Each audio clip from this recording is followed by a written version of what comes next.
I don't know. Let's not beat around the bush, Robert. We need a saddle that fits. How are you different from every other Joe out there? That's what we want to know. Well, let me get my horse and I'll show you. Now, expert saddle fitters claim that you need to fit the saddle so it fits evenly on the horse's back. Now, to test that theory, we have molded a piece of plastic into a mirror image of this horse's back. Since the plastic is clear, we can actually see that it fits this horse perfectly. Okay, so now what we're going to do is put the plastic to test this idea if an even surface actually does what everybody says it does. So we've got that with a little bit of padding for the horse. Yeah, Robert, Okay. I'm seeing a Now lot you of see what's happened here? red. You've got a space in the middle here, and then you've got pressure top and bottom.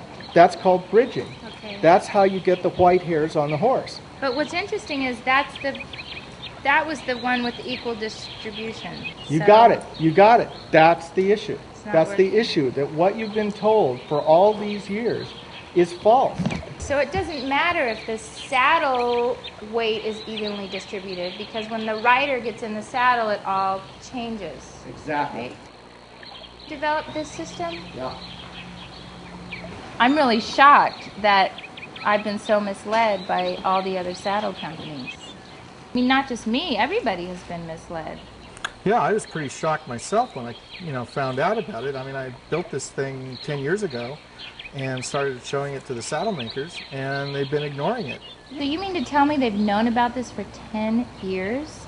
Well, they realized that if they were to use this, what would happen is that people would see that the saddles don't fit and they wouldn't buy the saddles. Very simple problem. So we're in this unusual situation where people are selling defective products, the consumer is not aware of the deception, and it goes on and on and on, and we've actually got a solution, and the saddle industry doesn't want to do anything to help. No wonder we couldn't find a saddle that fit. Well, you can see the problem. How are you going to fix it? Well, what I finally discovered is that, like most things that are solved today, is you apply mathematics one way or another. So what I've done is I basically built a mechanical device that breaks the polyform shape of the horse's back into angles and arcs.